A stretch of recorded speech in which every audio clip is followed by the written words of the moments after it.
네, 안녕하세요. 아, 상상곡 혹시 결정하셨어요? 이번에 결정하셨어요? 어머님도 마찬가지인가요? 그렇죠. 그래서 상상은 원래 이제 결정을 하면 거의 많이 변하진 않아요. 그러니까 왜냐하면 성적 자체도 그래도 이제 어느 정도 여유가 좀 있으니까 다른 타 학교에 비해서 이제 좀 결정을 하시면 이제 끝까지 많이 가는 것 같더라고요. 제가 보니까. 그래서 이제 설명을 하도록 하겠습니다.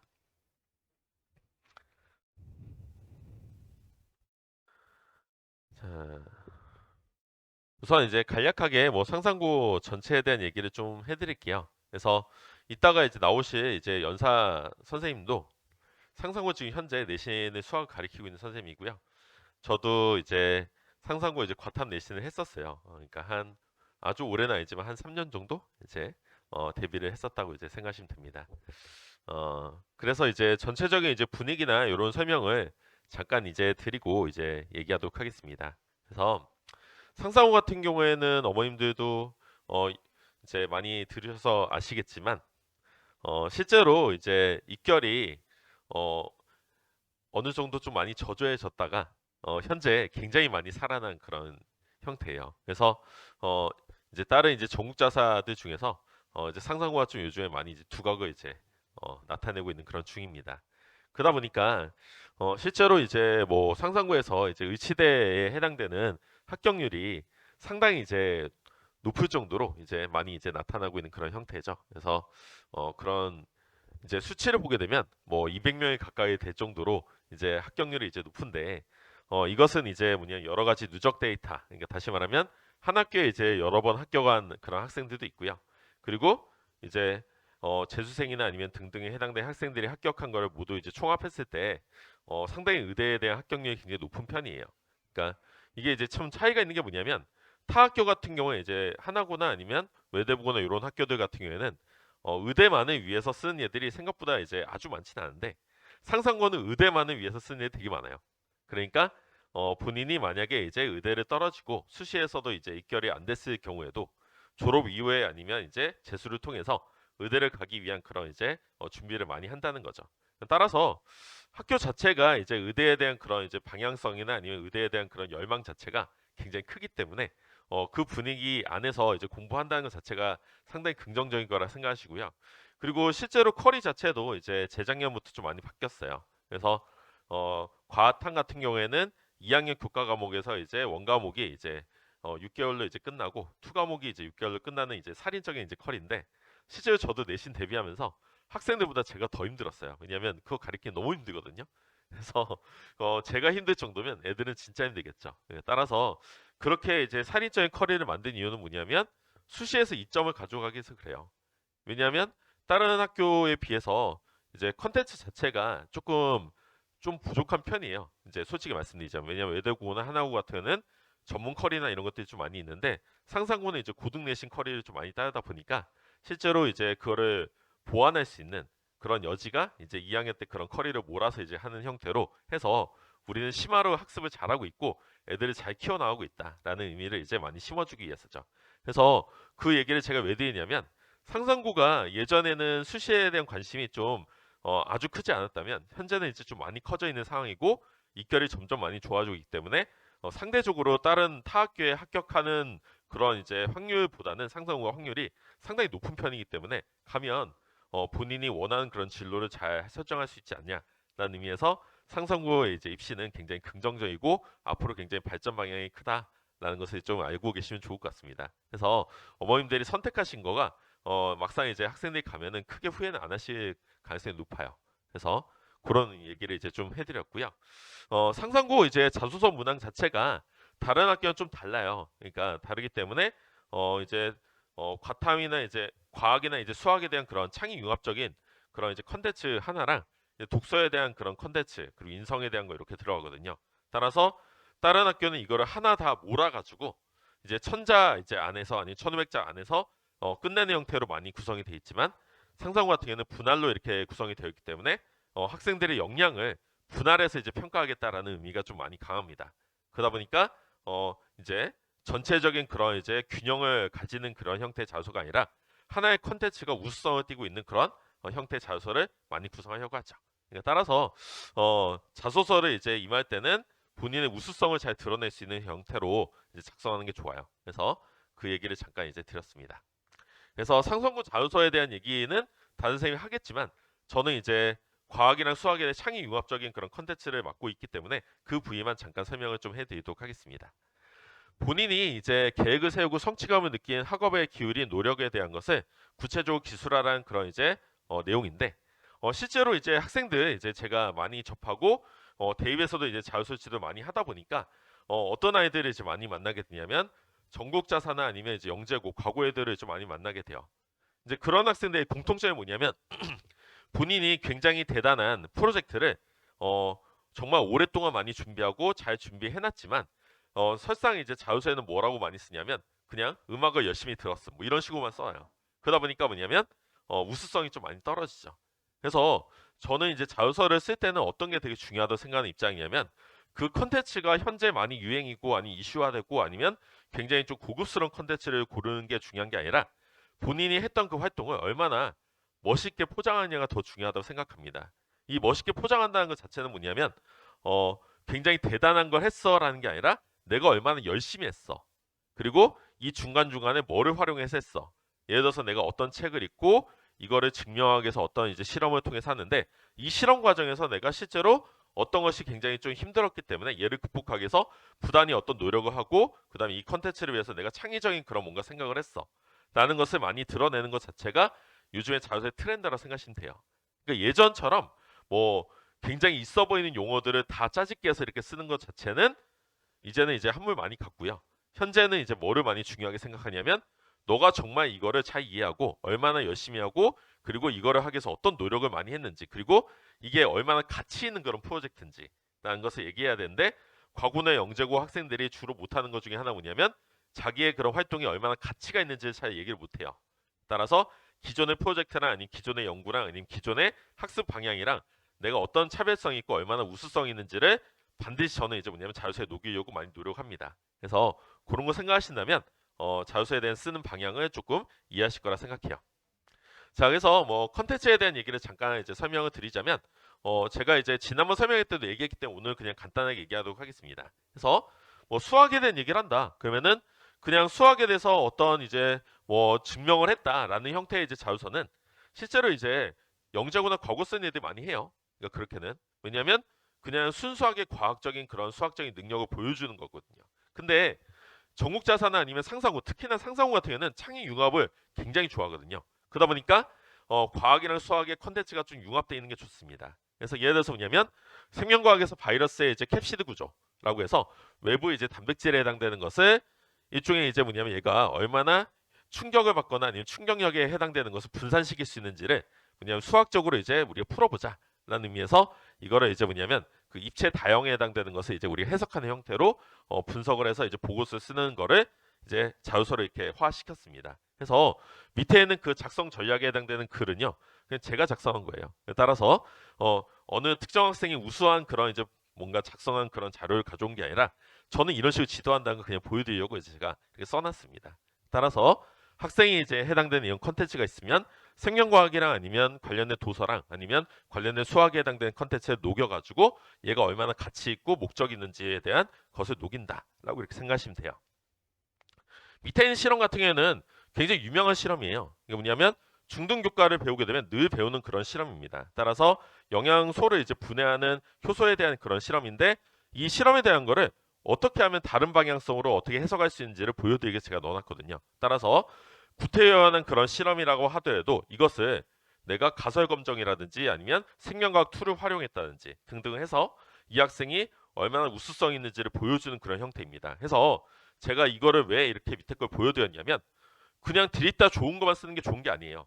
누구나 다 할 수 있는 그런 것도 내가 우수하게 표현하거나 아니면 우수하게 방향성을 잡을 수 있다는 겁니다. 그래서 학생의 그런 컨텐츠를 그냥 가볍게 그냥 이제 이용하는 것이 아니라 심화로 이제 아니면 좀 우수하게 이렇게 펼칠 수 있는 거를 도와주는 역할이 제 역할이기 때문에 따라서 그런 식으로 이제 수업한다 이렇게 생각을 하시면 될 것 같아요. 그래서 뭐 완성본이 있는데 뒤에 한번 읽어보시면 되고요. 그래서 얘가 수학을 이제 엮어가지고 같이 섞어서 이렇게 쓰게 되면 상상고에 대한 이제 첫 번째 문항의 컨텐츠가 이렇게 탄생을 하는 거구나. 이렇게 생각을 하시면 될 것 같습니다. 그래서 하나의 분야만 치중한 것이 아니라 두 가지의 분야, 두 세트 정도를 이제 만들어서 얘가 1번 문항에 대한 구성을 하시면 전체적으로 이제 창의 융합적인 그런 컨텐츠를 만들 수 있죠. 그래서 특히나 이제 한 3, 4년 전에 굉장히 이제 연대에서 유행했던 게 있었습니다. 뭐냐면 너가 창의 융합적인 인재가 맞니? 라고 이렇게 물어보는 문항이 한때 이제 코로나가 굉장히 유행일 때 학생 한 명 한 명 질문을 하는 단어는 뭐죠? 그러니까 공통 문항으로 나왔어요. 여기서 창의 융합적 인재 뭐냐라고 한다면 창의 융합적 인재라는 거는 인문에 대한 그런 이제 컨텐츠를 가지고 아이디어 얻어서 얘가 과학이나 수학적으로 해석할 수 있는 능력을 가지고 있는 학생을 얘기하는 겁니다. 따라서 여기에서 과학에 대한 컨텐츠를 구성할 때 도서 선정을 하고요. 이 도서가 실제로 뒤에 있는 도서, 그러니까 인문이나 아니면 여러 가지 연계성이 있도록 어느 정도 제가 이제 추천을 해주려고 해요. 그래서 추천해 준 게 있으면 걔랑 이제 인문과 그리고 이제 수학이랑 과학에 해당된 것을 융합적으로 해서 창의 융합적인 그런 인재가 될 수 있도록 이제 자소서를 이제 완전히 마무리하면 되겠죠. 그래서 그런 식으로 이제 구성하는 것이 바로 이제 자소서의 현재 중요한 방향이고 앞으로 우수하게 쓸 수 있는 그런 방향이다라고 설명을 잠깐 드렸습니다. 자, 상상고 이제 면접 사례인데요. 과거의 면접에 대한 사례를 굳이 올리지 않아도 되는데 그냥 제가 올렸습니다. 이유는 뭐냐면 한 3, 4년 다시 말하면 우리가 한 5개년도에 해당되는 연도에서는 일반적으로 이제 질문이 이렇게 나왔어요. 다시 말하면 수학 단독 질문. 그러니까 수학에서 어떤 걸 증명하면 어떻게 될까 이런 식으로 질문이 나오거나 아니면 과학에서는 얘가 열이라는 것은 어떻게 해석할 수 있어 이렇게 단독 질문을 많이 나오거나 했거든요. 게다가 뭐냐면 과학 같은 경우에는 거의 3, 4년 정도에는 이제 출제가 전혀 되지 않았었습니다. 그러다 보니까 이제 작년 같은 경우 그리고 재작년 같은 경우에는 과학은 나오긴 하지만 그냥 어차피 나오지 않을 것 같으니까 수학 위주로만 공부해 라고 이렇게 해서 면접 대비를 많이 했는데 실제로 이제 작년에 이제 면접 문항이 나오고 나서 굉장히 좀 충격을 받았죠. 어떤 애들이 충격받았냐면 선생님은 충격 안 받았고요. 학생들이 엄청 충격받았어요. 왜냐하면 내가 늘상 이제 수학에 대한 걸 열심히 학습하고 이제 갔는데 가보니까 뭐냐면 막상 도입부는 뭐냐면 전부 다 과학이더라. 그래서 과학에 대한 지식이 없으니까 아예 수학에 대한 접근 자체가 안 되더라. 그래서 융합적인 질문으로 이제 많이 바뀌었습니다. 그래서 그 다음 얘기가 되는데 보시면은 제가 작년도에 이제 해당되는 창의 융합적인 그런 이제 질문이 뭐였냐면 여기다 이렇게 올리진 않았어요. 그러니까 첫 번째 문항이 뭐였냐면 얘가 자 달이 어느 방향으로 움직이냐라는 게 첫 번째 이제 문제였고요. 두 번째 문제가 뭐냐면 달이 얘가 상망월이라는 게 이제 뭐 30일이다 이렇게 얘기하는데 그렇다면 다음 상망월이 언제 아니 어느 주기로 이제 나타날 수 있는지를 질문한 것입니다. 그렇죠? 세 번째 질문이 뭐였냐면 친구가 놀러 왔는데 얘가 친구가 며칠 날짜에 어느 날짜에 놀러 가고 싶은데 길이 열리는 거예요. 저희 보면은 섬에 가기 위해서 길이 이렇게 열리잖아요. 그러니까 바닷물 이렇게 쭉 이렇게 열리는 거 있어요. 조력 에너지 때문에. 따라서 그런 열리는 그런 게 있는데 원래는 이제 6월 20일 날 가고 싶다고 한다면 내가 몇 시에 아니면 며칠 있다가 가야 되는 게 더 맞아? 뭐 이런 것들 질문이었습니다. 따라서 다시 말하면 예전에는 이제 수학과 과학이 좀 따로 놓았다고 생각한다면 현재는 뭐냐면 수학과 과학이 완전 융합적으로 이제 컨텐츠가 구성이 되어 있고요. 저는 이거를 어디에서 많이 경험했냐? 포스텍 이제 면접에서 진짜 많이 경험 많이 했어요. 그래서 포스텍 이제 대학교라고 하는 곳이 있는데 상상고 굉장히 좋아하는 학교입니다.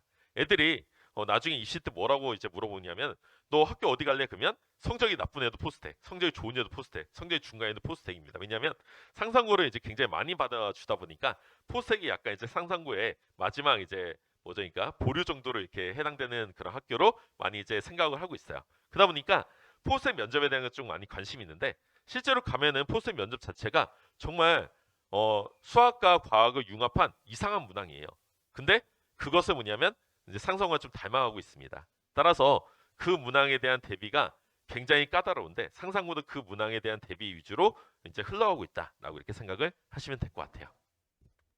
자, 이제 면접 커리만 제가 설명을 드리겠습니다. 그래서 전 과학 위주 이제 커리를 이제 설명을 드리도록 하겠습니다. 그래서 주제 설정은 우선은 이제 도입부가 과학이기 때문에 과학의 중요한 이슈가 되는 이제 중등과학의 이슈가 되는 그런 이제 컨텐츠를 이제 구성을 좀 했습니다. 따라서 자, 뭐 지진파 삼각 측량에 해당되는 것이라든지 뭐 경사면수 운동이라든지 유전과 확률이라든지 이런 등등에 해당되는 이제 컨텐츠를 작성했는데 이거에 대해서 제가 설명을 잠깐 드리자면 얘가 어떤 컨텐츠다라는 것을 설명하는 게 중요한 게 아니라 정말 이 컨텐츠를 만들기 위해서 수학 선생님과 이제 저 이제 과학 선생님 이제 둘이서 굉장히 상의를 많이 하고 신중하게 결정한 그런 컨텐츠예요. 다시 말하면 이 중에서 하나는 무조건 나온다고 보시면 됩니다. 왜냐하면 수학이랑 과학이 엮을 수 있는 모든 것들을 다 뽑아냈어요. 다시 말하면.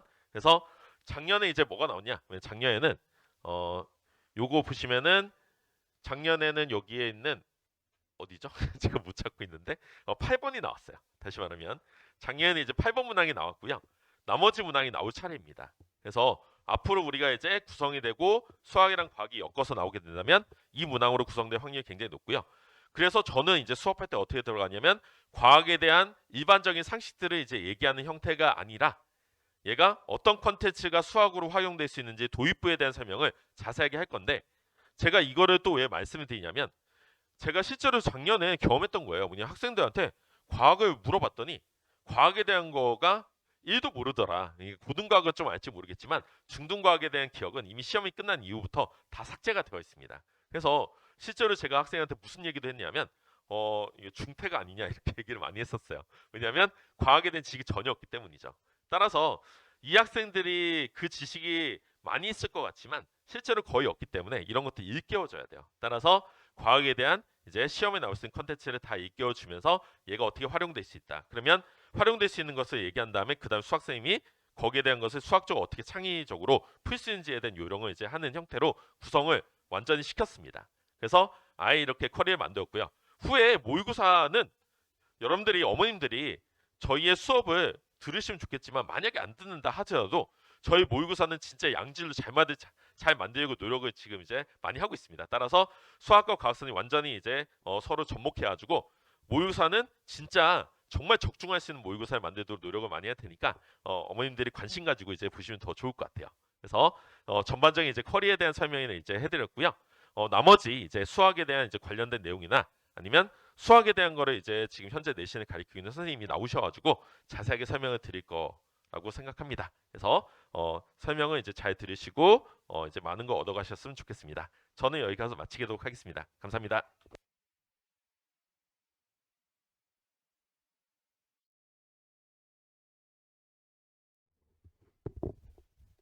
네, 안녕하세요. 저 이번에 다원교육에서 상상고 창의융합 면접 수학 담당하고 있는 다원교육 수학 강사 안병욱입니다. 네, 방금 이충훈 선생님께서 과학 관련된 내용들 다 말씀해 주셨는데 저의 경우는 이제 뭐 자소서나 이런 쪽보다는 창의융합 면접을 어떻게 준비할 건지 그리고 이제 지난 기출 문항들이 어떻게 출제가 됐었는지를 조금 설명을 드리면서 앞서 말씀드렸던 것처럼 이거 과학이랑 수학이 왜 이렇게 연계가 돼야 되는지 그런 부분들에 대해서 조금 말씀을 드리려고 합니다. 그래서 일단은 자세한 소개를 드리기 전에 제 소개를 간단히 드리자면 저는 상상고 학생들 선배죠. 네, 32기 졸업생이고요. 한 졸업한 지 이제 10년 정도 되었고 그 후에 이제 연세대학교에서 석사까지 학위를 취득하고 현재는 다원교육에서 상상고 내심 담당하고 있고 뭐 경기고나 다른 연합반도 담당을 하고 있고요. 상상고 입시반에서는 창의융합 수학을 담당하고 있습니다. 네, 그래서 이거는 뭐 여러분들 학부모님들 한번 이제 보시라고 그냥 간단한 정보 작성해 놓은 거고요. 뭐 81년에 개교했고 뭐 전국 단위 자사고 이런 부분들은 다 아실 텐데 사실 여기서 조금 주목해 주실 부분이 학생 수가 좀 많다라는 거죠. 한 학년에 한 360명 정도? 이거는 거의 계속 유지가 되고 있어요. 제가 학창 시절에도 한 반에 한 30명씩 12반은 계속 고정이 됐었는데 이게 거의 계속 유지가 되고 있고 남학생 8반, 여학생 4반 이런 식으로 남학생들을 조금 많이 뽑는 학교다. 라고 인지를 해주시면 될 것 같습니다.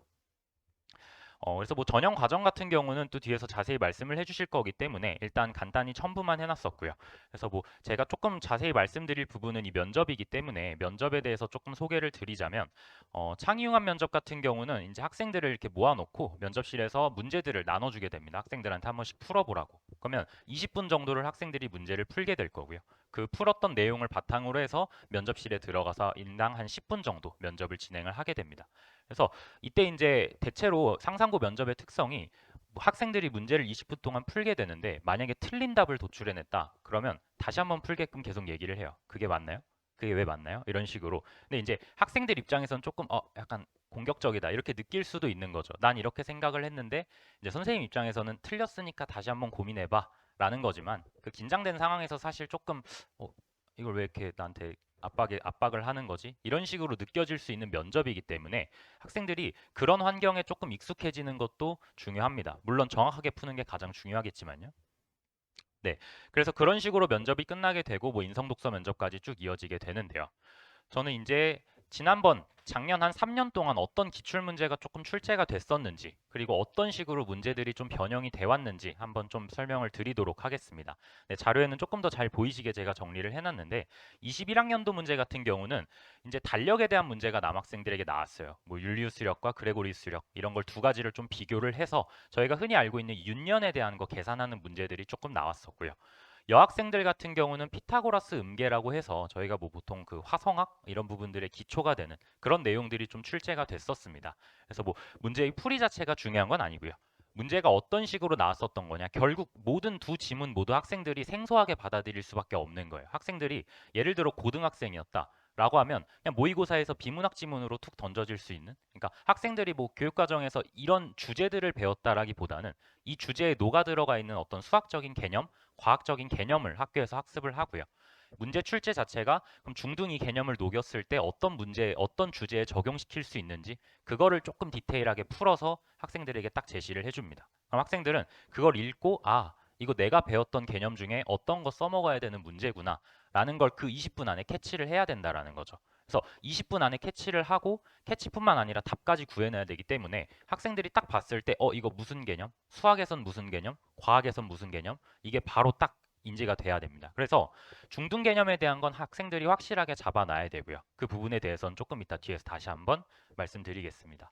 그래서 결국 남학생들한테 출제했던 이 문제는 수학적으로 배수에 대한 문제였었어요. 그러니까 지문만 이해가 되면 문제 자체는 크게 어렵지 않았다라는 거죠. 주제가 어려운 주제는 아니었기 때문에. 근데 여학생들 같은 경우는 이제 피타고라스 음계라고 해서 이게 물리에서 파동 쪽이랑 조금 연관이 됐었습니다. 물론 아예 물리 개념을 모르더라도 제시문 내용을 봤을 때 충분히 풀 수 있게끔 좀 출제가 됐었어서 학생들이 조금 과학적인 지식이 부족했다 하더라도 크게 뭐 어렵게 느끼거나 그러진 않았었는데, 그렇다 하더라도 이제 파동에 대한 이 물리 쪽에 대한 개념이 조금 더 있는 학생들은 조금 더 수월하게 풀었겠죠. 아무래도 그 시간적인 압박이 있었기 때문에. 하지만 결과적으로 최종적인 답을 도출해내는 건 수학이었습니다. 네.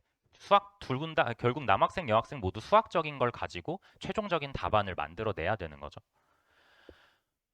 네, 2022년도 같은 경우는 남학생들은 저희가 보통 그 60갑자라고 해서 뭐 올해가 무슨 띠다, 뭐 무슨 뭐 올해가 무슨 띠인지는 제가 잘 모르겠지만 네 그런 거 있잖아요. 뭐 하얀 호랑이띠 뭐야 이런 것들, 그런 것들에 대한 이야기가 나왔었어요. 그리고 여학생들 같은 경우는 이 진법이라는 걸 활용해서 이 카프띠라는 걸 활용을 해서 뭐 예전에 잉카 문명에서 어떻게 뭐 가축 수를 세거나 이런 거를 표시하는 방법이었다. 이런 걸 제시문에서 쭉 주게 되고요.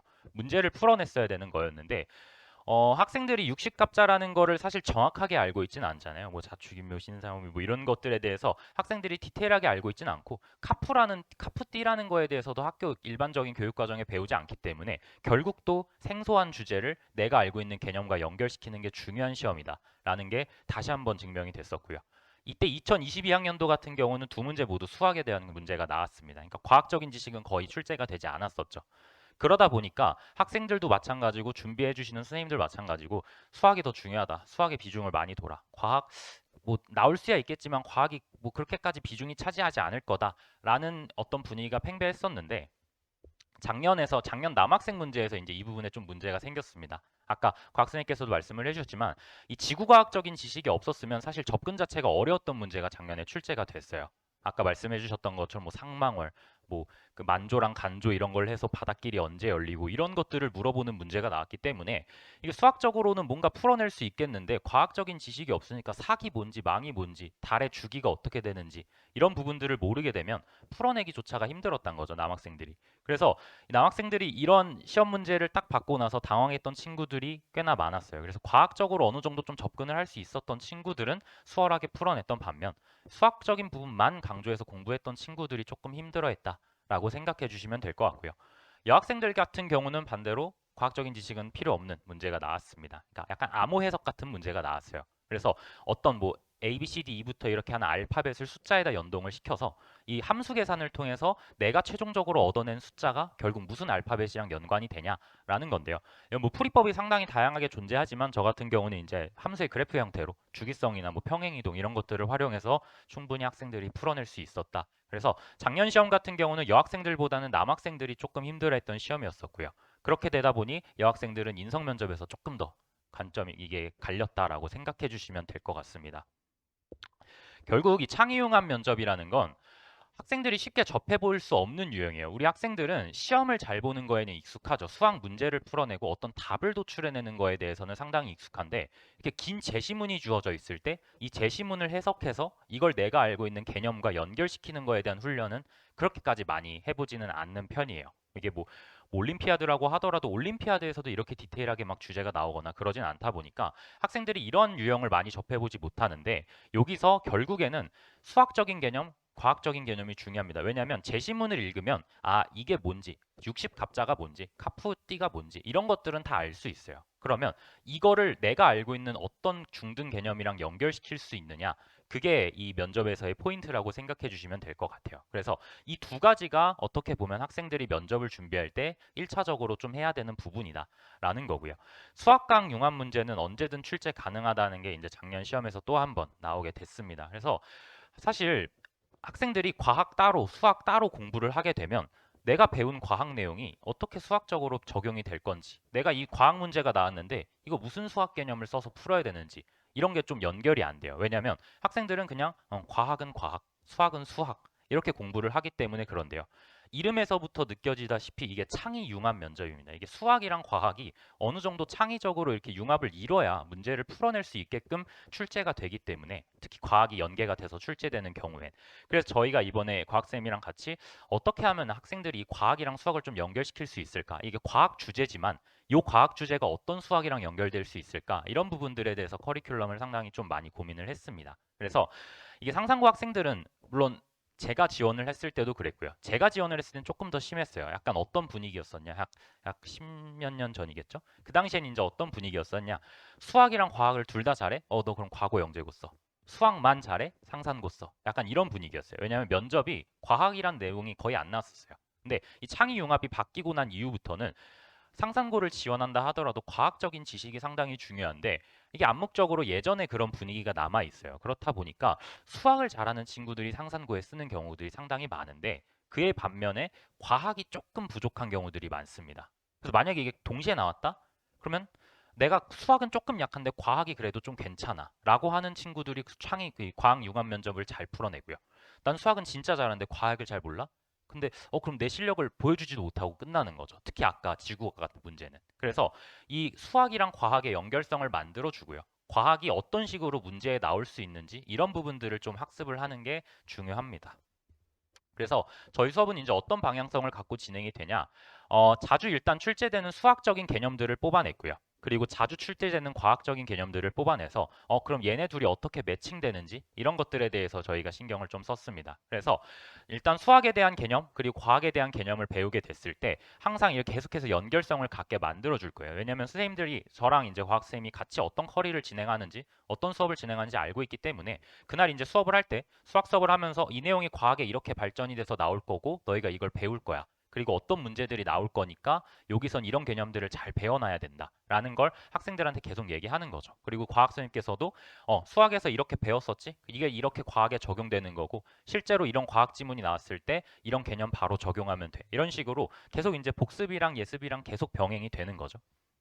그리고 또 하나 중요한 게 이게 단순히 답을 구하는 시험이 아니에요. OMR에다 답을 체크하는 시험이 아니라 내가 풀어낸 풀이 과정을 이 면접관한테 설명할 수 있어야 되는 게 중요한 시험이기 때문에 답을 구하는 거 물론 중요하지만 내가 어떤 풀이 과정에 의해서 이거를 구해냈는지 설득시키고 이해시키는 게 중요합니다. 이게 상상고 면접이 아까 말씀드렸던 것처럼 답이 틀리면 다시 한번 생각할 시간을 준다고 했었잖아요. 근데 이게 풀이 과정을 올바른 방향으로 했을 때는 그래도 좀 오케이 인지하고 넘어가 주시는 경우가 있어요.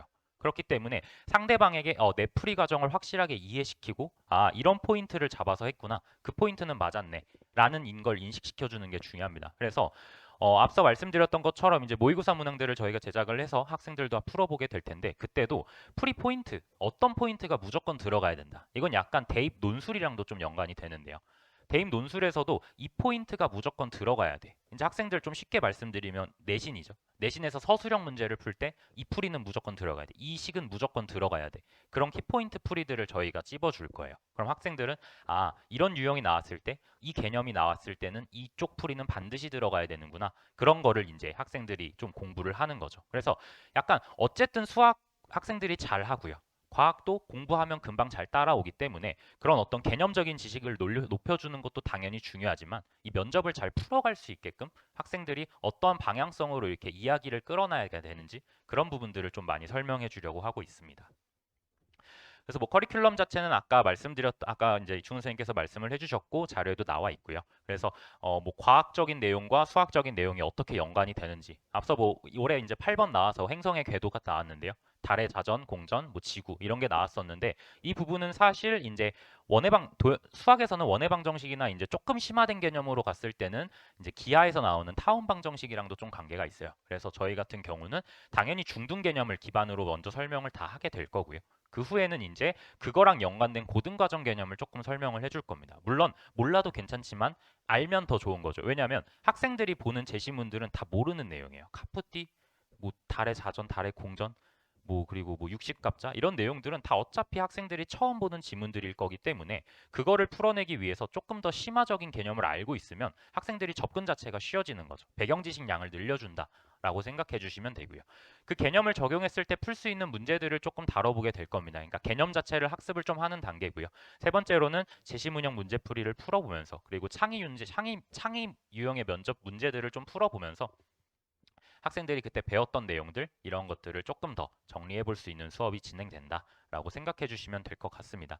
그래서 네, 일단은 창의융합 면접 같은 경우는 계속해서 말씀드리는 것처럼 수학이랑 과학을 어떻게 잘 융합시키느냐, 내가 배웠던 과학 내용이 어떤 수학이랑 연결이 되고 내가 배운 수학이 어떤 과학이랑 연결이 되는지 그런 것들을 좀 학생들에게 강하게 인식시켜 주는 게 저희 이번 다원에서 진행하려고 하는 수업의 가장 큰 목표고요. 그를 통해서 이 면접에서 내가 알고 있는 내용들을 얼마나 잘 설명해낼 수 있느냐. 그러니까 답만 구하는 게 아니라 최종적으로는 이 면접관을 설득시킬 수 있게끔 그러한 면접 기술까지 같이 한번 얘기해 보는 게 저희 이번에 가장 큰 목표다라고 생각해 주시면 될 것 같습니다. 네, 그래서 창의융합 면접 소개는 일단 요 정도로 마무리를 드리게 되고요. 그 다음에 인성 면접 뭐 말씀해 주시고 조금 있다가 아마 제가 또 다시 올라올 거예요. 그래서 조금 있다 올라와서 상산고가 지금 어떻게 내신을 치르고 있는지 그리고 상산고 생활을 어떻게 하고 있는지 그런 부분들 간단히 올라와서 말씀드리도록 하겠습니다. 네, 감사합니다. 안녕하세요. 상상고 인성 독서 면접과 그리고 자소서 담당하고 있는 장재 강사입니다. 오늘 받으신 자료 중에 여기 앞에 자소서 그리고 인성 독서 이렇게 써져 있는 것들을 좀 참고해 주시면 될 것 같습니다. 여기 글씨가 많아서 PPT 대신 PDF로 가져왔는데요. 이게 좀 잘 안 보이실 거예요. 그래서 여기 제가 나눠드린 자료집을 좀 보시고요. 오늘 말씀드릴 거는 지금 상상고랑 관련해서 지금 설명회가 두 번째인데 첫 번째는 이제 상상고 입시에 대해서 좀 말씀 많이 드렸다면은 오늘은 이제 수업이 어떻게 진행될 건지 이런 것들에 대해서 조금 말씀을 드릴 예정입니다. 일단 자소서 문항이 있고요. 각 자소서에 따라서 이제 써야 하는 게 크게 세 분야가 됩니다. 자기주도 학습과 그 다음에 인성 부분, 그 다음에 상상고 같은 경우에는 독서가 있죠. 독서 3권이 있습니다. 그러면은 제가 드린 그 자료집에 한 4페이지, 5페이지 보시겠어요? 이제 몇 가지 예시를 가져왔습니다. 실제 사례이고요. 그래서 이제 절대로 이거 가져가서 쓰시면 안 됩니다. 그 표절 검사에 걸리게 되거든요. 그러니까 이거는 쓰시면 안 되고요. 일단 참고로 봐주시기 바랍니다. 지금 자기주도 학습 예시를 3개를 가져왔습니다. 잘 보시면은 예시 A를 보면 이제 중간고사를 잘 보기 위해 모든 교과서의 자습서를 샀다.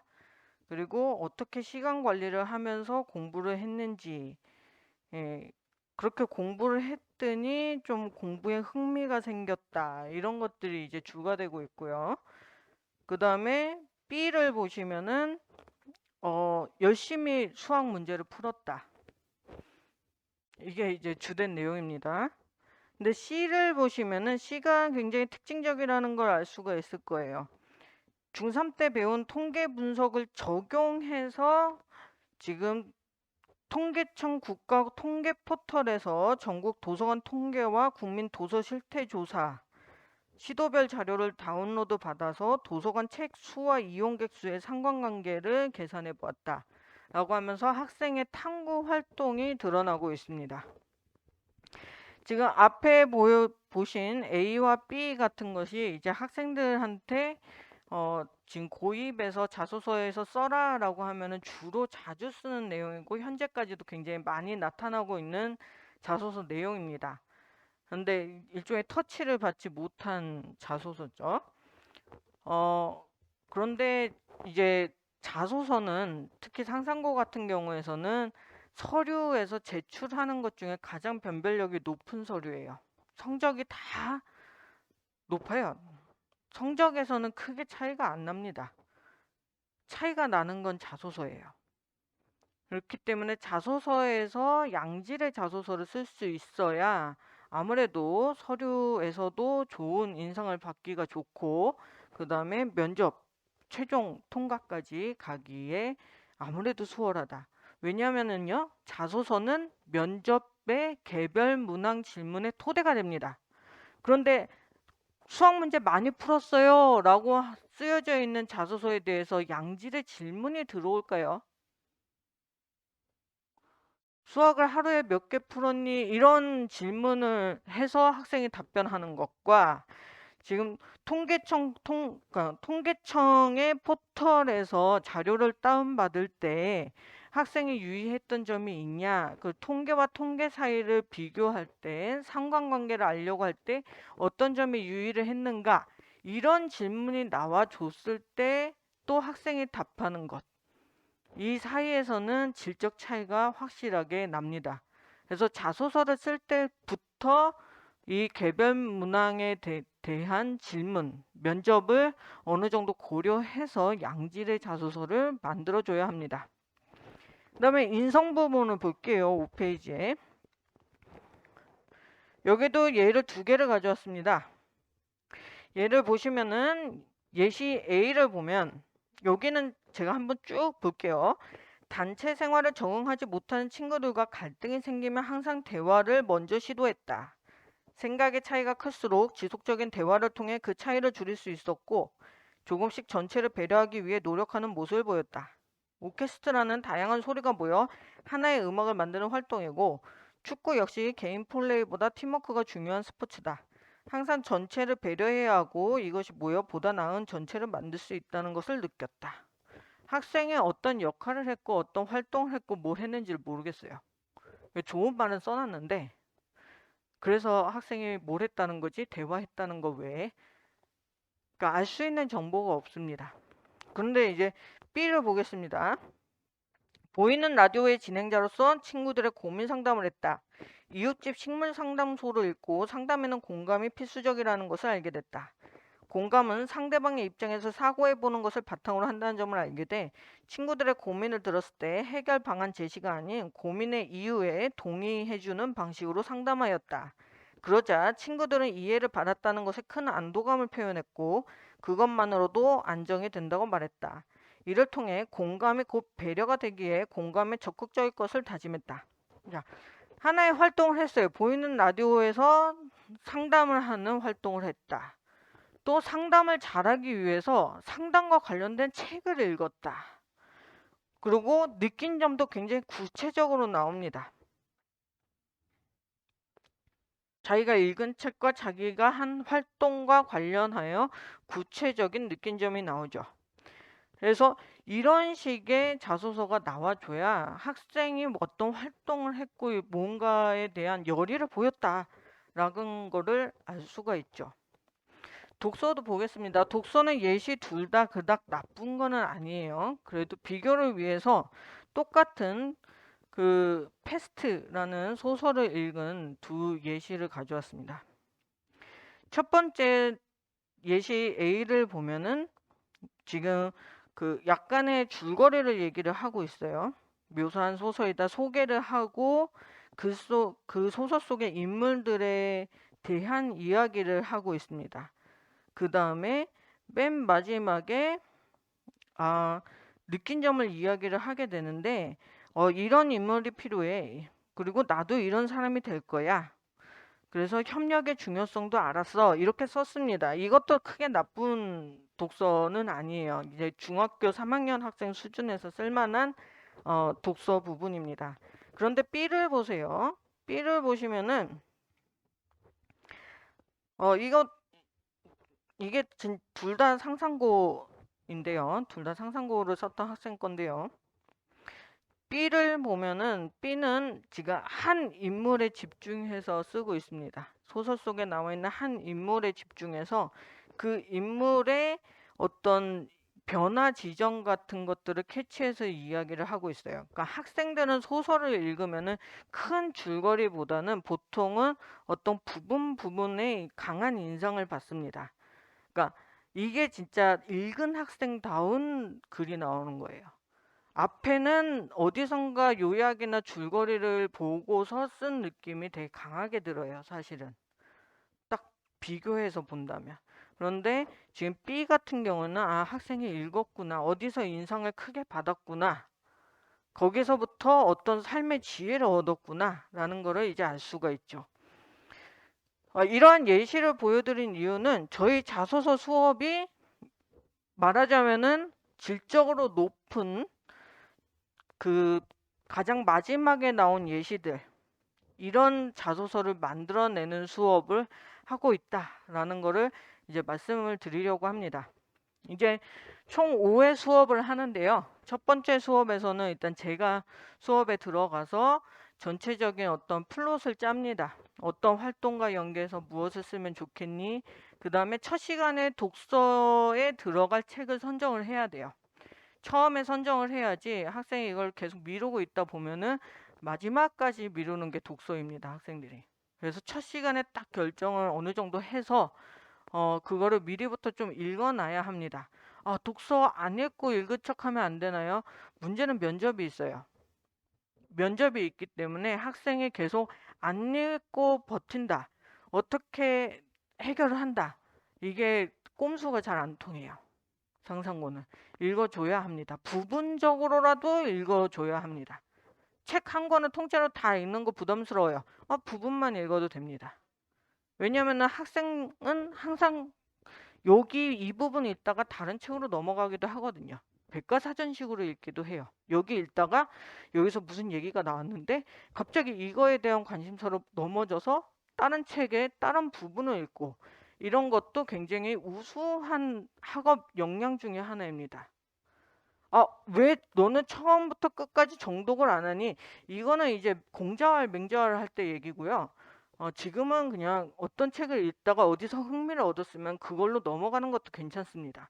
그걸 써주면은 그것도 굉장히 양질의 독서 경험에 대한 서술이 될 수 있습니다. 그래서 1회차 때는 대략적인 플롯을 정하고 이제 문헌을 선정하는 거, 이것이 일단 중요하게 생각을 하고 있습니다.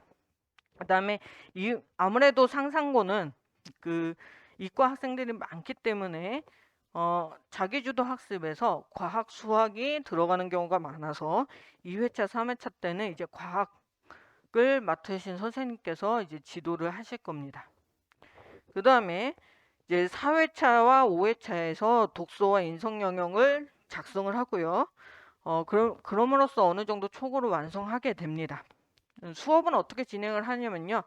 학생들한테 일종의 어떻게 써라라고 하나 안내를 하고, 그 다음에 한 명씩 불러가지고 그 학생별로 계속 상담을 하면서 진행을 합니다. 그래서 파일을 엄청나게 많이 주고받아요. 막 하루에도 2개씩, 3개씩 주고받으면서 여기를 이렇게 수정해, 여기에 요 내용을 넣으면 돼. 뭐 이런 식으로 계속 피드백을 계속 반복하면서 수업이 이루어집니다. 그래서 막히면은 그냥 와가지고 이제 SOS를 하면 되고요. 선생님 어떡하죠? 이건 그러면 제가 도와주는 거고요. 그게 아니어도 계속 불러다가 어느 정도 썼니? 어떻게 썼니? 여기 이렇게 쓰지 말고 이렇게 쓰자. 이런 식으로 계속 유도를 하면서 수업이 진행이 됩니다. 그래서 수업의 목적은 일단은 면접에도 학생이 대응할 수 있는가, 이거를 검토하는 것도 중요하고요. 그 다음에 학생이 쓰지 말아야 할 것들을 자꾸 쓰려고 그러거든요. 성적 올랐어요. 막 상 받았어요. 되게 쓰고 싶은가 봐요. 근데 쓰면 떨어져요. 그건 쓰지 말라라고 아주 명시되어 있기 때문에 그런 거 쓰지 말라 이렇게 진정하면서 그 다음에 여러 가지 소재들 중에 어떤 걸 써야 될지 모르는 경우 이런 경우에는 얘기를 하면서 면접에서 더 대응을 잘할 수 있고 더 나은 자소서로 보일 수 있는 거 이런 것들을 선택을 해 나가면서 결국에는 아무래도 서류 면접에서 유일하게 변별력 있는 자소서 좋은 자소서 만드는 것이 이 수업의 목적이 됩니다. 그리고 학생별로 가끔씩 이제 선생님의 페이스에 잘 못 따라와서 그런 학생들이 있을 수가 있는데 나중에 차후에 막 1대1이라든가 이런 걸 잡아가지고 보완을 할 수도 있습니다. 그래서 5회차에 우리 애가 다 못 쓰면 어떡하지? 이렇게 걱정하실 수도 있는데 여러 가지 방법이 있으니까 크게 걱정을 하지 않으셔도 됩니다. 그 다음에 이제 인성독서 면접을 좀 말씀드리겠습니다. 일단은 창의융합 면접을 하고 그 다음에 대기실을 또 다른 대기실에 갔다가 또 새로운 면접을 하러 들어가는 것이 이제 상상고 면접의 전형 방식입니다. 그래서 10분 준비 시간을 주고 면접 시간은 10분을 주는데 학생들한테 물어보면은 창의융합 면접 준비가 어렵니 인성독서가 어렵니 그러면 인성독서를 좀 더 어려워해요. 이과 학생들이 많아가지고 독해력에 문제가 있는 학생들도 꽤 있고요. 그러니까 어휘력도 그러니까 글을 읽었는데 잘 이해가 안 된다거나 이런 경우도 좀 있고요. 그 다음에 어떻게 논리적으로 말하는지 모르겠는 거죠. 그래서 예시를 한번 가져왔거든요. 이것도 거미가 있네요. 우이씨.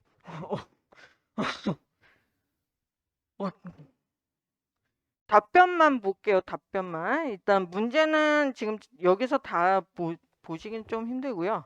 답변을 문제와 답변, 문제 표현과 답변을 볼게요. 문제 1번은 이렇게 되어 있어요.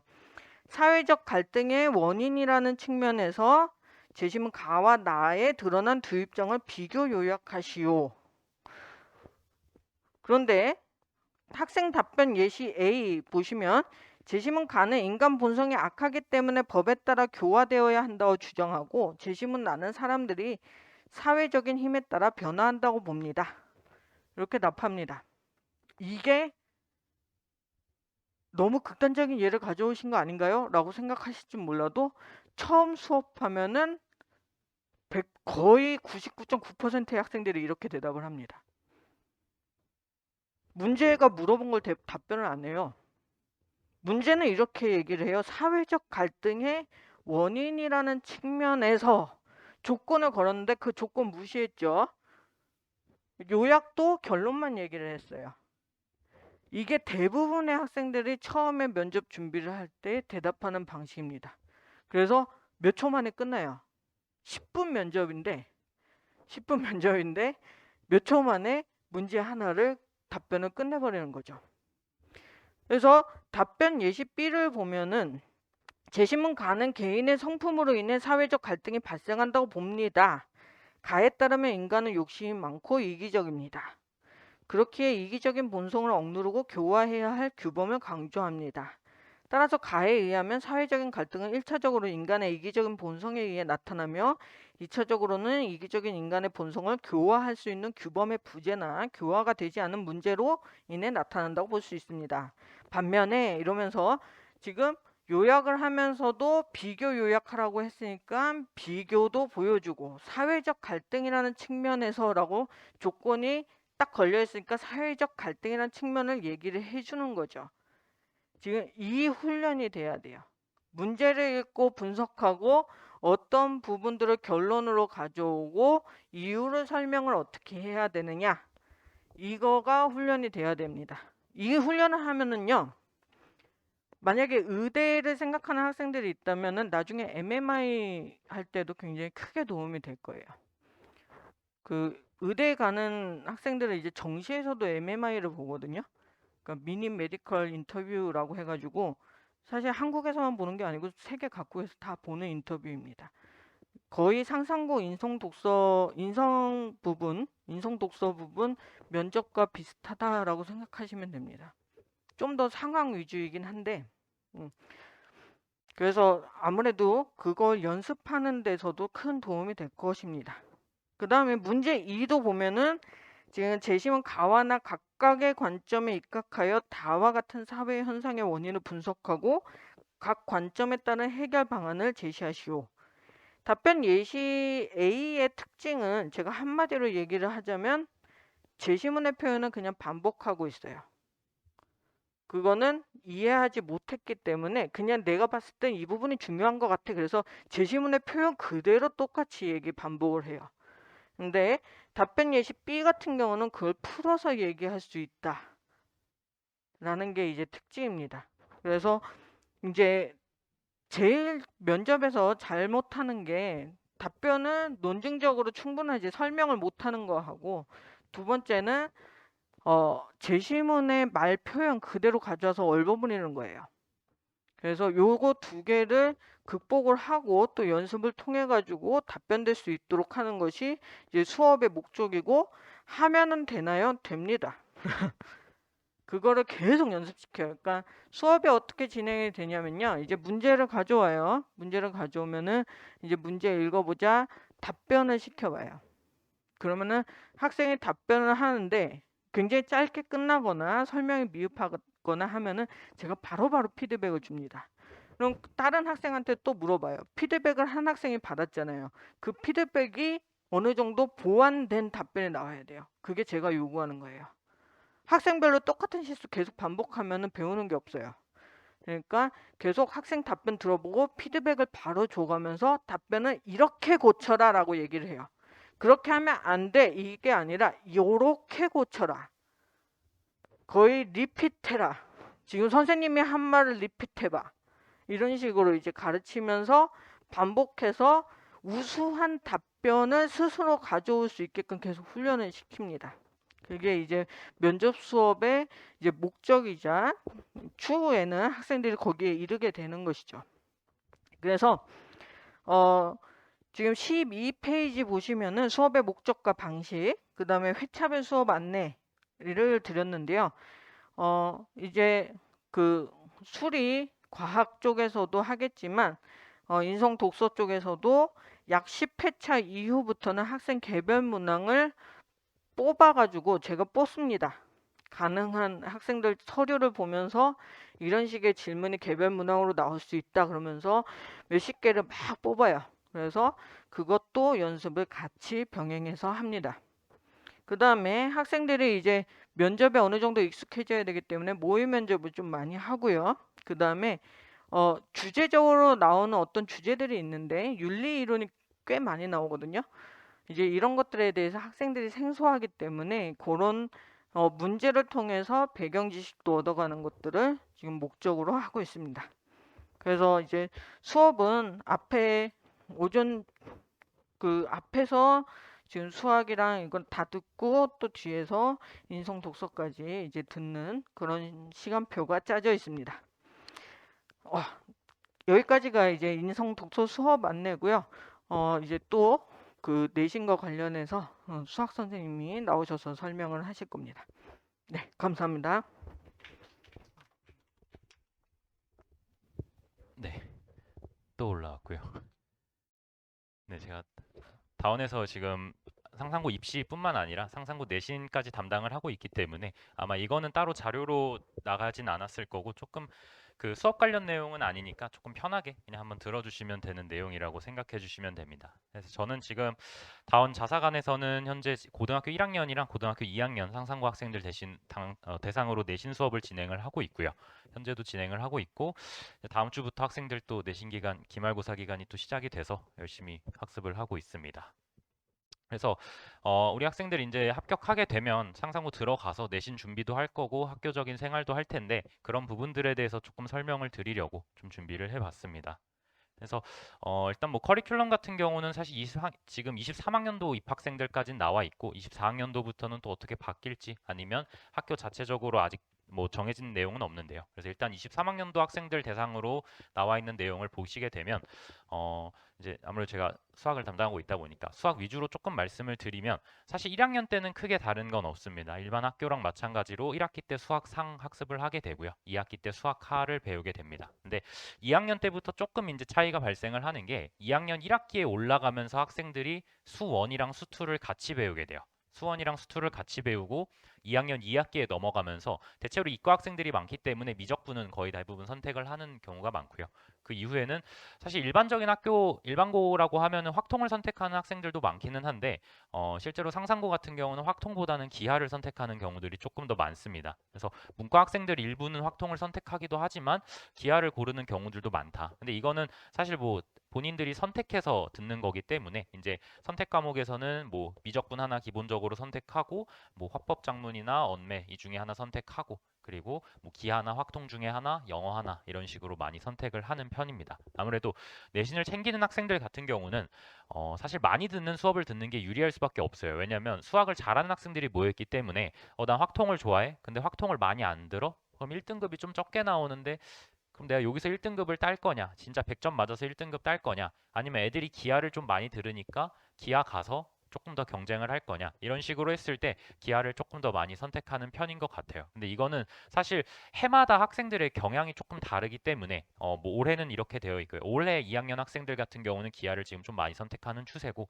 사실 뭐 이제 또 수능이 조금 어떻게 바뀔지 아직은 정확히 모르겠지만 그거에 따라서 학생들이 선택하는 게 조금씩 달라질 것 같습니다. 우선 기초적으로 따라가는 거는 1학년 1학기와 1학년 2학기는 일반고 학교와 별반 다를 건 없고요.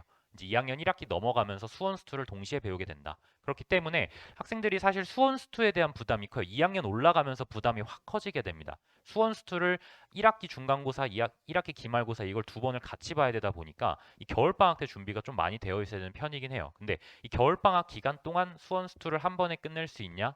사실 좀 어렵죠. 그래서 예습을 좀 많이 해놓은 친구들이 아무래도 좀 잘 보는 시험이다라고 말씀을 드릴 수가 있고요.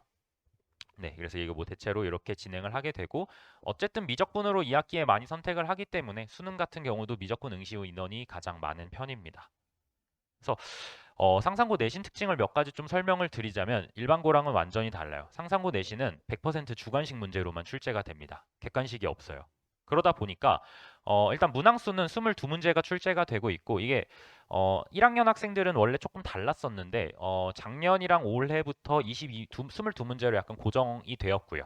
22문제 중에 4문제가 서술형, 뭐 18문제가 뭐 주관식 이런 식으로 돼 있습니다. 이게 주관식이랑 서술형이랑 좀 비슷한 것 같긴 한데 주관식은 말 그대로 답만 맞으면 되고요. 서술형은 풀이까지 보는데 이 풀이를 상당히 깐깐하게 보시는 편입니다. 그래서 서술형 배점이 상당히 커요. 이게 4문제 정도가 나오는데 40점 정도의 배점을 가져요. 그래서 한 문제당 거의 10점 가까이 되는 걸 보기 때문에 여기서 혹시라도 뭔가 실수가 나왔다? 그럼 조금 얄짤없이 점수를 많이 깎으시는 편입니다. 그래서 이 부분에 대해서 좀 말씀드릴 게 많은데 주관식으로 문제들이 나오다 보니까 학생들이 조금 더 시간을 많이 쏟는 편이에요. 문제를 푸는 과정에서. 이게 왜냐면 객관식 문제를 생각해 보시면 제가 풀이를 막 풀어서 답이 나왔는데 보기에 답이 있어요. 그럼 마음이 일단 안도가 되죠. 맞게 풀었구나. 그러면서 고를 수가 있는데 이게 주관식이다 보니까 내가 답이 나왔는데 답이 조금 이상하게 생긴 것 같아요. 답에 루트가 들어가도 되나? 막 이런 고민을 하기 시작하면서 혹시 내가 틀린 부분이 없을까 하면서 다시 한번 풀어보고 또 풀어보고 음수가 나왔어? 그리고 뭐 예를 들어 진입한별 문제인데 답이 몇 개인지 안 알려줘요. 심지어 작년 2학년 문제 같은 경우는 보기가 10개 가까이가 됐었습니다. 그래서 이 중에 옳은 걸 골라라. 근데 옳은 게 몇 개인지 안 알려줘요. 그럼 이제 당황스럽죠. 그게 2번 문제였었어요. 학생들이 첫 페이지 딱 보면은 빈칸 이렇게 네모가 길게 표가 하나 들어가 있고요. 여기에 기억부터 지읒 막 이렇게까지 보기가 들어가 있습니다. 그래서 그런 문제들도 출제가 되기 때문에 학생들이 상대적으로 본인의 실력보다 시간이 부족해서 못 보는 경우들이 좀 많은 시험이었고요. 근데 난이도는 그럼 어렵냐? 난이도는 어렵지 않습니다. 생각보다 상산고가 상산고 하면 수학의 정석, 수학하면 엄청 어려울 것 같은데 라고 보통 생각을 하시는데 실제로 난이도를 보게 되면 인근 강남 일반고학교 시험들보다 조금 쉬운 편이에요. 그냥 보기만 없는 조금 쉬운 시험이다라고 생각해 주시면 되고요. 근데 계산력이 상당히 조금 중요한 시험입니다. 계산이 빠른 사람들이 결국 계산이 빠르고 정확한 사람들이 시험을 잘 본다라고 생각해 주시면 되고요. 또 하나의 변수는 이게 잘하는 애들이 너무 많아요. 일단 상산고 들어가는 친구들은 수학은 대부분 다 잘하겠죠. 그래서 애들이 수학은 다 잘하는데 시험이 조금 쉬워요. 시험이 조금 쉬운데 다 주관식이라서 실수한 사람들이 나오면 바로 그냥 등급이 떨어져 버리는. 그래서 이게 잘하는 학생들이 많기 때문에 갑자기 내가 원래 봤던 점수보다 확 떨어져 버리는 경우들도 많은 시험입니다. 그래서 이게 평균을 좀 갖고 왔는데요. 작년 기준입니다. 2022년 평균 기준이고요. 1학년 평균은 뭐 78에서 80 언저리로 왔다 갔다 하고 2학년 평균도 수원스투가 비슷하게 한 80 초중반으로 나와요.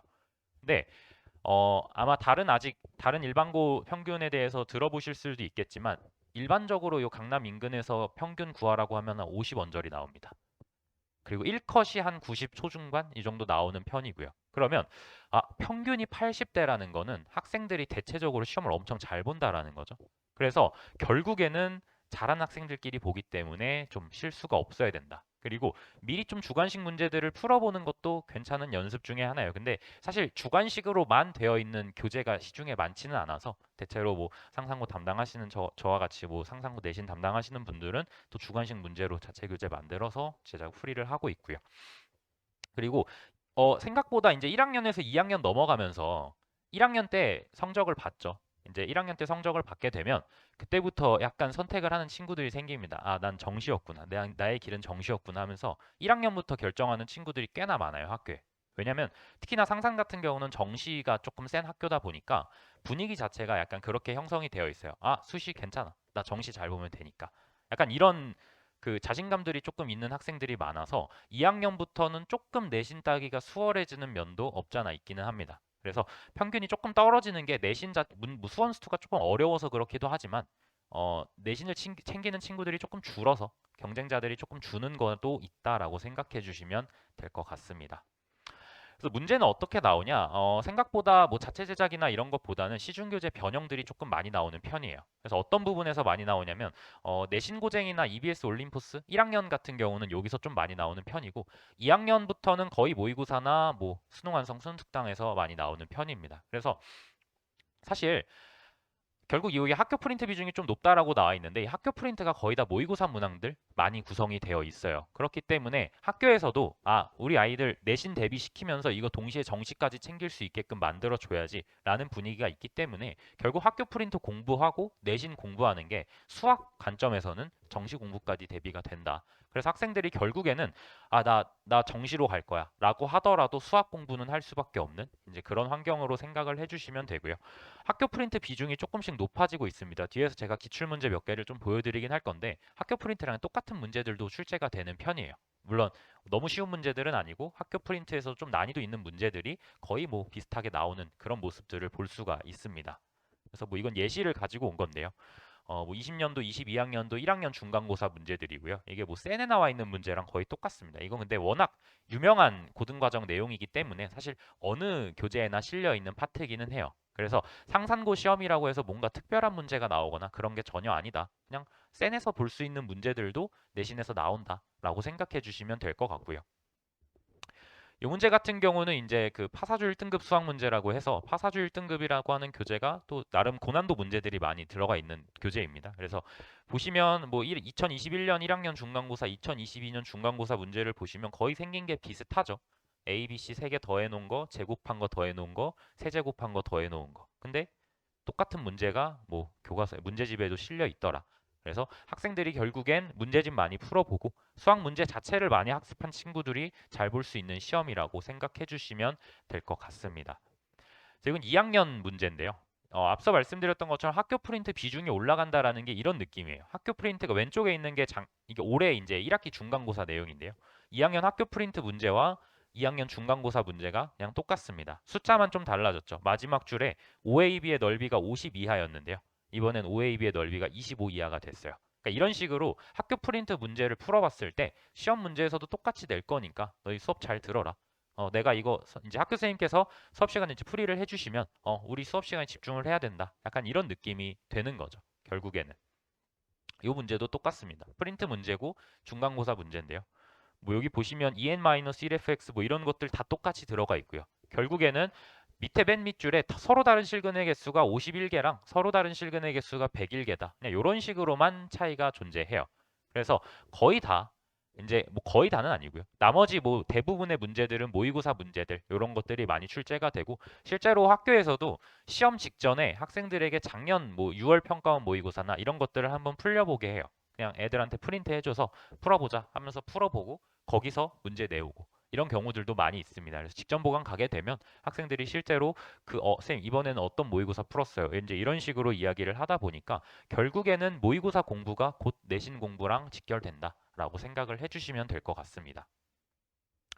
그래서 상상고 이제 내신 대비를 하는 친구들은 보통 어떤 부분이 가장 중요하냐면 일단 첫 번째는 무조건 개념이에요. 개념. 이게 개념적으로 좀 부족한데 문제만 풀다 보면 제가 항상 학생들에게 하는 얘기가 수학은 결국 내신이 50이고 개념이 50이고요. 문제풀이가 50입니다. 근데 학생들은 보통 문제풀이가 100이라고 생각을 하는 편이에요. 문제풀이를 해야 수학 공부를 한다.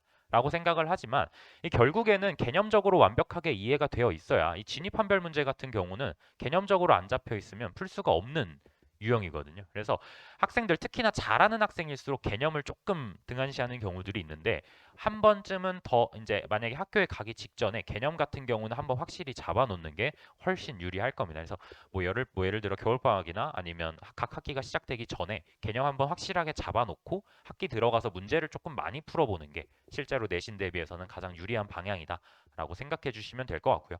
이 부분은 사실 수능이랑도 연계가 조금 돼요. 최근에 수능 유형이 이제 문이과가 이제 통합이 되면서 유형들이 조금씩 달라지고 있습니다. 물론 이번에 이제 또 어떻게 수능이 바뀔지는 잘 모르겠지만 아마 어려워지는 방향보다는 뭐 쉬워지는 방향 쪽으로 이야기가 나오다 보니까 특히나 이 부분이 조금 더 강조가 될 거예요. 이게 문이과가 통합이 되면서 예전에는 어떤 식으로 문제가 많이 나왔었냐면 수식적으로 뭔가를 풀어냈었어야 돼요. 복잡한 수식을 문제에서 막 주고요. 그럼 학생들은 그 수식을 보고 진짜 그냥 문제를 풀어내는 거였다라면 최근에 수능 문제가 어떤 식으로 출제가 되냐?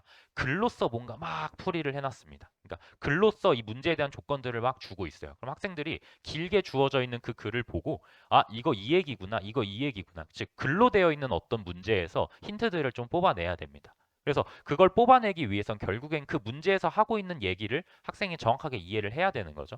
그렇기 때문에 최근에는 이 개념적인 이해도가 상당히 중요한 문제들이 수능에서 많이 출제가 되고 있고요. 평가원에서 많이 출제를 하고 있었습니다. 그래서 이 부분 개념적인 부분은 점점 더 중요해진다라고 생각해 주시면 될 것 같고 두 번째는 이 정확한 계산이랑 빠른 계산이에요. 이게 아까도 말씀드렸다시피 이게 100% 주관식으로 출제가 되다 보니까 어쩔 수 없이 학생들은 불안할 수밖에 없어요. 시험을 보는 그 시간에는. 내가 아무리 수학을 잘해도 혹시 틀리지 않을까? 혹시 계산을 실수하지 않았을까? 이런 부분들 때문에 다시 한번 풀어보고 다시 한번 풀어보고 이런 경우들이 많습니다. 근데 결국 그러기 위해선 그 정해진 시간 안에 50분이라는 시간 안에 22문제를 풀어내기 위해선 계산 실력이 한 문제당 그냥 산술적으로 봐도 2분이죠.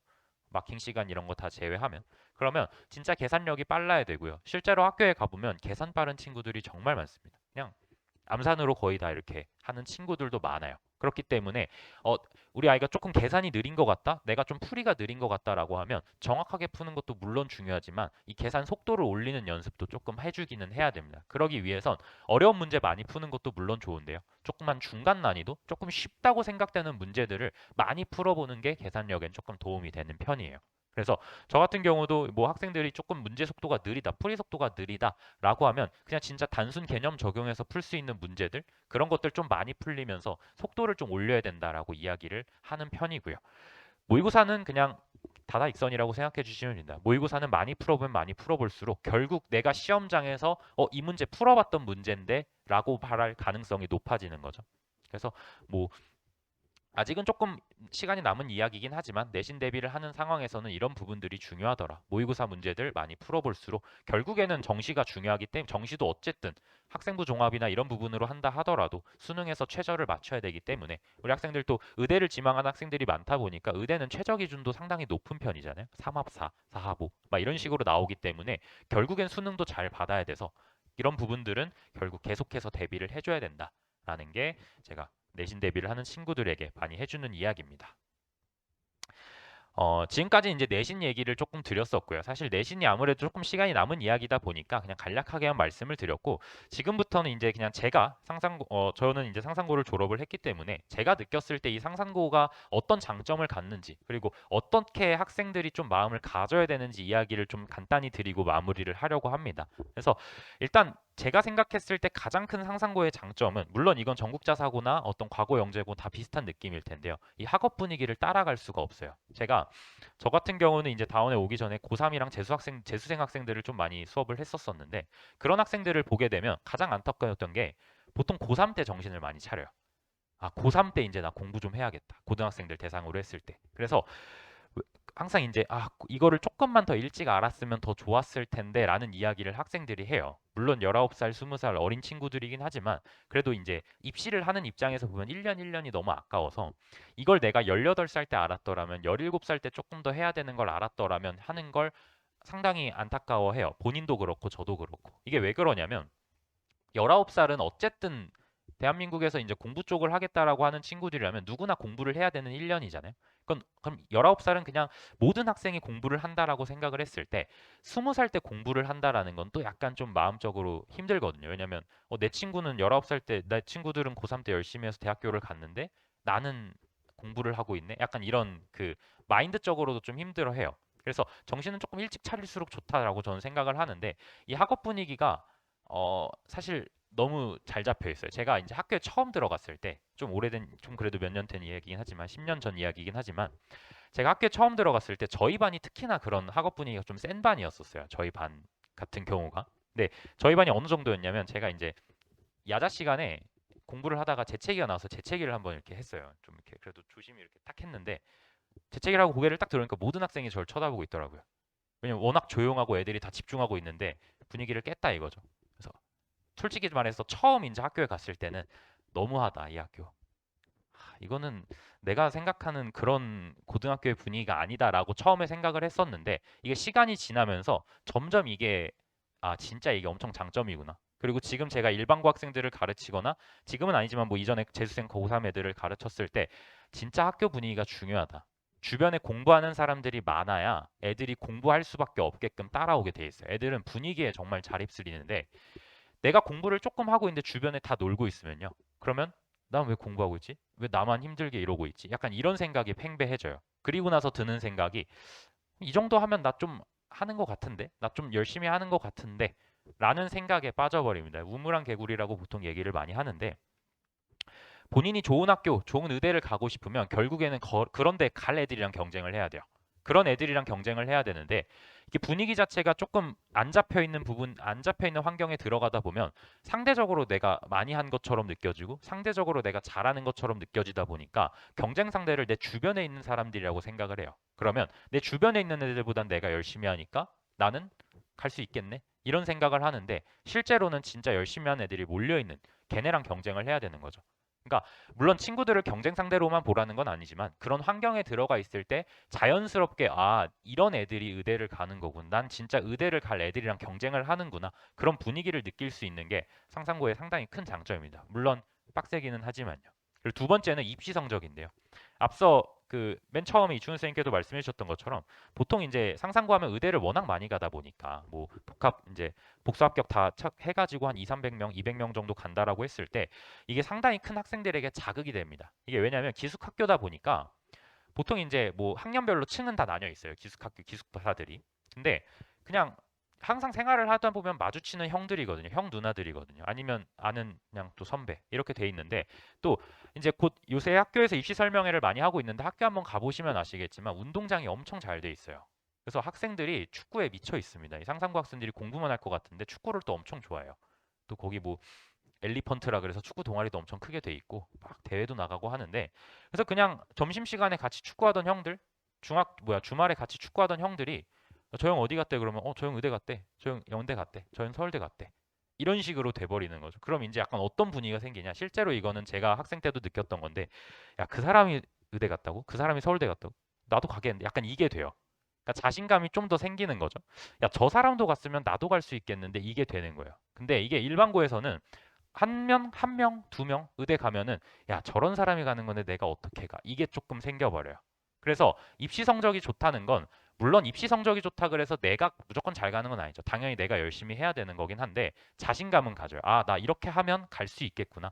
저 사람은 저렇게 했었는데 내가 저 사람보단 열심히 하니까 잘 가겠구나. 이런 생각이 퍼져 있어요. 그냥 대체로 다. 그러니까 학생들이 보면은 못 간다라는 생각은 보통 안 해요. 대체로 뭐 일반고 친구들에게 너 대학교 어디 가고 싶어? 과 어디 가고 싶어? 그럼 잘 몰라요. 이게 대부분의 대답인데 상상고 학생들 내신 수업하면서 제가 어디 가고 싶어 물어보면 딱 정해져 있어요. 저 어디 의대요? 저 어디 치대요? 뭐 어디 과요? 어느 서울대 어느 과요? 이런 식으로 다 정해져 있어요. 왜냐면 거기는 그게 일반적인 거예요. 그냥 걔네는 거기는 당연히 가겠지. 여기 못 가면 여기는 가겠지. 그러니까 이미 본인들의 그게 딱 돼 있는 거죠. 왜냐면 내가 봐오던 저 형은 좀 모자란 것 같은데라고 생각했던 형들도 막 의대 가고 있고 서울대 가고 있고 이러고 있다 보니까 그럼 나도 충분히 하겠네라는 게 확실히 좀 학교 분위기가 자체가 확실히 좀 잘 잡혀 있다. 그리고 이런 자극 때문에 학생들이 또 더 열심히 하는 것도 있겠죠. 이게 엄청 시너지가 있다라고 생각을 하고 세 번째는 이제 명사특강이라고 제가 말씀을 드리는데 명사특강이 뭐냐면 말 그대로 유명한 사람들이 와서 한 2주, 3주에 한 번씩 강연을 해줍니다. 그래서 이게 1학년 때는 사실 좀 좋은지 몰라요. 이게 왜냐면 저 같은 경우는 토요일 날 학교를 가던 시절이었었기 때문에 토요일 날 이제 학교에 가면 명사특강을 항상 했었었는데 어 별로였죠. 왜냐면 주말에 가서 누군지 모르시는 분이 오셔서 막 말씀을 해주시면 1학년들은 보통 거의 취침 시간으로 많이 생각을 해요. 이게 강당 의자가 편해서 강당 의자에 이렇게 앉아서 듣다 보면은 어느 순간 끝나 있어요. 약간 그런 경우가 많았는데 제가 이제 어느 한 번은 제가 이제 학창 시절에 정말 유명했던 인강 선생님이 한번 여기로 오신 적이 있었어요.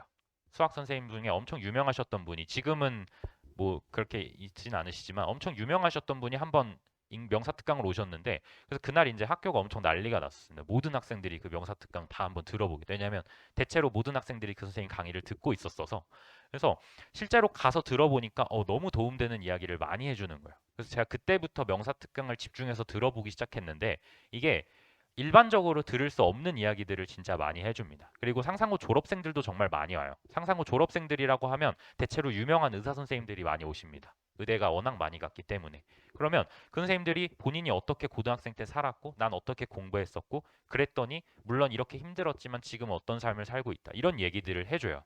근데 그런 것들을 사실 일반적인 고등학생들이 듣기가 쉽지가 않아요. 내가 이과에 가면 뭘 하는지, 내가 이렇게 살았을 때 어떤 결과에 도달하는지 그런 걸 듣기가 힘들어서 학생들은 그냥 막연해요. 내가 그과 가면 그냥 그렇게 살겠지. 약간 이런 느낌인데 이 명사특강이라는 게 상당히 그걸 구체화시켜 줍니다. 내가 이 길로 갔을 때 결국 얼만큼 노력했을 때 어떤 목표에 도달하더라. 어떤 결과에 도달하더라. 그러면 학생들이 이게 구체적인 길이 쫙 세워져요. 그래서 제가 어 저는 명사특강이 상당히 좋은 어떤 시스템이다라고 생각을 하고 물론 안 좋아하는 친구들도 있겠지만 좀 지루하다고 싫어하는 친구들도 있겠지만 지금 생각해 봤을 때 명사특강이 진짜 좀 어떤 목표를 잡고 내가 어떻게 살아가야겠다라는 걸 잡는데 상당히 큰 도움이 되는 그런 시스템이었던 것 같아요. 그래서 저 같은 경우도 이제 명사특강을 보면서 나도 좀 나중에 이제 저런 사람 이렇게 누군가 앞에 서가지고 뭔가 좀 이렇게 알려주는 사람을 하고 싶다. 뭔가를 바꿔주는 사람이 될 수 있으면 좋겠다. 막 그런 생각을 했던 것 같기도 하고요. 그래서 뭐 이런 시스템 나중에 이제 들었을 때 학생들이 좀 집중해서 들을 수 있으면 좋겠고 이제 마지막으로 이제 학부모님들과 학생들에게 좀 하고 싶었던 이야기가 상상고는 학생이 가고 싶어야 합니다. 학생이 가고 싶어야 해요. 이게 은근히 사실 중학생들이 상상고를 가기 위한 목표의 가장 큰 아마 제 생각에는 한 70% 이상은 의대를 가고 싶어서라고 생각을 해요. 근데 의대를 가고 싶다라는 게 중학생들이 보통 나 의사가 돼야지, 의대에 가야지 라는 생각을 하기가 쉽지는 않아요. 그럼 대체로 어떠냐? 주변에서 그런 이야기를 많이 듣는 거죠. 학원이 되었든 아니 부모님이 되었든 이 의대에 대한 이야기들을 많이 해주셨을 거예요. 그런데 이게 학생들이 지금까지 중학교를 다 인근에서 살았잖아요. 뭐 요 동네가 됐건 아니면 초등학교 나온 중학교 나온 그 동네에서 살았기 때문에 대체로 우리 아이들한테는 거기가 세상의 전부거든요. 근데 상산고를 간다는 건 거기를 떠나서 전주라는 아예 새로운 동네로 떠나버려야 되는 거야. 내가 지금까지 사귀었던 친구들이랑 아예 다 떨어져야 되고요. 그 당시에는 이제 친구들이랑 멀어지면 뭔가 많은 것들을 잃는 기분이잖아요. 저 역시 이제 상산고를 갈 때 그런 기분이었었기 때문에 학생들이 상산고를 가는 걸 그렇게까지 선호하지 않을 수도 있습니다. 이게 그냥 크게 목표가 없다라면 그냥 주변에서 의대 가야지라고 해서 그럼 나 상산고 가볼까? 라는 생각을 했다고 하면 막상 상상고를 가야 된다라고 했을 때 근데 내가 친구들이랑 떨어지면 나 혼자 얘네랑 다 멀어지는 거 아닌가? 이런 생각을 할 수가 있어요. 근데 또 막상 제가 지내보니까 멀어지진 않더라고요. 멀어지진 않는데 학생들은 모르죠, 아직은. 근데 결국에는 학생들 스스로가 상상고에 가고 싶다라고 계속 느껴야 돼요. 그래야지 준비를 하는 과정에서도 더 열심히 할 거고요. 가서도 더 열심히 할 거고요. 그래서 동기부여가 조금 필요합니다. 그래서 이런 부분들은 당연히 상상고를 뭐 이야기를 해주시고 아니면 입시 설명 같은 거 하면서 한번 같이 가볼 수도 있고요. 학교가 워낙 이쁘게 돼 있어서 사실 가보면 좋다라는 생각이 들어요. 잉어도 많고요. 뭐 안에 막 동네도 크고 그 잉어 네 이거는 관련된 이야기가 많은데 네 아무튼 이 사장님이 잉어를 엄청 좋아하셔가지고 거의 뭐 비단 잉어가 뭐 막 몇백 마리 가까이가 있습니다. 학교에. 그래서 저거 한 마리가 얼마일까 항상 학생들이랑 밥 먹으면서 얘기를 했었는데 그래서 결국에는 학생들이 좀 가고 싶게끔 동기부여적인 측면도 이야기를 해줘야 되고 이건 뭐 수업적인 부분이랑도 좀 연관이 되면 이제 저희가 수업을 할 때도 계속 이런 이야기들을 할 거예요. 너희가 상상고를 나왔을 때 어떠한 장점이 있다. 어떠한 결과를 얻을 수가 있고 상상고를 직접 나와 보니까 중학교 때 친구들이랑 그렇게 멀어지지도 않더라. 오히려 저 같은 경우는 서울에 거의 안 올라왔었는데 저는 이제 저 중계동에서 원래 초등학교 중학교 생활을 하고 상상고를 갔었는데 보통 제가 이제 서울에 올라오면 저 친구들이 막 그냥 한 번씩 다 모여가지고 막 고생했다면서 밥 한 번 같이 먹고 막 이렇게 하거든요. 그래서 딱히 멀어지지도 않고요. 그리고 또 고등학교 가면 또 새로운 좋은 친구들이 많이 생기고 그리고 그 친구들이 아직까지도 저랑 같이 잘 지내고 있고 뭐 이런 부분들 이야기를 해주면서 학생들 스스로 상상고에 가는 게 꼭 내가 뭔가를 다 포기하고 가는 게 아니구나. 내가 이렇게 지금까지 있던 동네를 완전히 떠나는 게 아니구나. 뭐 그런 생각들도 좀 만들어 줘야 되고요. 물론 학업적인 이야기도 해줘야겠지만요. 그리고 두 번째가 상상고가 시간 활용이 상당히 자유롭습니다. 야자나 주말이나 이런 부분들이 엄청 자유로워요. 그러면 본인이 컨트롤이 안 되는 친구들이 가끔 있습니다. 이게 어, 제 친구가 어차피 이건 보진 않을 테니까 제 친구 중에 이제 두 분이 다 성균관대 교수님이신 친구가 있었어요. 그래서 그 친구는 이제 중학교 때, 초등학교, 중학교 때 엄청나게 이제 공부를 많이 했던 거죠. 학원도 계속 다니고 뭐 새벽까지 항상 공부하고 이랬던 친구인데 이제 이 친구가 이제 상상고에 딱 왔더니 그게 없어진 거죠. 압박이 없어진 거죠. 그래서 이 친구가 조금 풀어지기 시작했어요. 그러다 보니까 한없이 풀어져 버린 거죠. 그래서 자기주도 학습이 상상고에서 꽤나 엄청나게 중요합니다. 스스로 좀 해야겠다. 나 진짜 공부 열심히 해야겠다. 라는 마음을 갖는 게 상당히 중요해요. 물론 시스템 자체가, 주변 환경 자체가 워낙 다들 열심히 하다 보니까 대부분 다 열심히 해요. 근데 그 중에 한두 명, 두세 명은 또, 좀 자유로운데? 주말에 나 마음껏 편하게 있어도 되는데? 약간 이런 환경이 되다 보면은 조금 풀릴 수도 있다라는 거죠. 그래서 학생들한테 해주고 싶은 이야기는 자기주도 학습을 진짜 잘 해야 됩니다. 본인 시간은 본인이 짜서 정확하게 공부할 수 있어야 되고요. 그래서 그런 부분들 그리고 하고자 하는 의지가 좀 있어야 됩니다. 이거 마지막으로 제가 이제 학창 시절에 썼던 플래너 보여드리고 마무리를 좀 하려고 하는데 저 같은 경우도 중학교 때까지 공부를 잘 했는데 상상고 딱 가서 첫 시험 봤을 때 제가 한 300등 이렇게 나왔어요. 수학이. 저는 항상 수학을 이제 이 중학교 때까지는 누구나 이렇게 잘 봤다가 첫 시험을 딱 봤는데 어 이게 뭐지? 약간 이런 등수를 처음 받아본 거예요. 살면서 처음으로. 그래서 그때 좀 많은 좌절감을 느꼈어요. 와, 내가 그냥 진짜 우물안 개구리였구나. 이런 생각이 들면서 내신을 준비하는 거를 조금 이렇게 손을 좀 놓고 어떤 생각을 했냐? 나는 정시를 준비할 거야. 라는 생각으로 그냥 빠졌었어요. 그러다 보니까 남들 내신 공부할 때 난 어차피 정시라 시간 많은데 약간 이런 생각에 조금 안일하게 1년 정도를 보냈었고요. 2학년 때부터 2학년에 올라가면서 제 학교 2년 선배 중에 뭐 이제 뭐 어떤 선배분이 한 분 계셨었는데 그분이 수능을 다 맞은 거예요. 수능 전 과목 만점을 맞고 그분이 학교 인터뷰, 뭐 뉴스 인터뷰 이런 것들에 다 나가신 분이 한 분 계셨어요. 근데 그분이 얼굴도 엄청 잘생기셨어요. 그래가지고 엄청 이슈가 됐었거든요. 그 당시에 한 2013년, 4년 이 정도에 엄청 이슈가 됐었어서 그걸 학교에서 엄청 그 광고를 많이 했겠죠. 근데 그거를 보면서 저도 야 멋있다. 그러니까 그 당시에는 뭐 대학교를 잘 간다, 의대를 간다 이런 게 목표가 아니었었고요. 나도 저 사람처럼 수능 다 맞고 뉴스 인터뷰 한번 해보고 싶다가 제 2학년 때 꿈이었어요. 2학년 올라가면서. 그러면서 2학년 1학기 때는 조금 이제 마음을 잡아갖고 2학년 2학기 때부터 제가 본격적으로 정시 공부를 해서 저 같은 경우는 한 1년에서 1년 반 정도를 매일같이 한 16시간씩 공부를 했었거든요. 15시간, 16시간씩. 그때 세웠던 플래너가 이 플래너들인데요. 지금 보시면 뭐 11시간이죠. 11월 27일, 그러니까 고2 11월 때부터 이 11월은 수능 7, 8일, 수능 8, 9일 전 제 플래너인데요.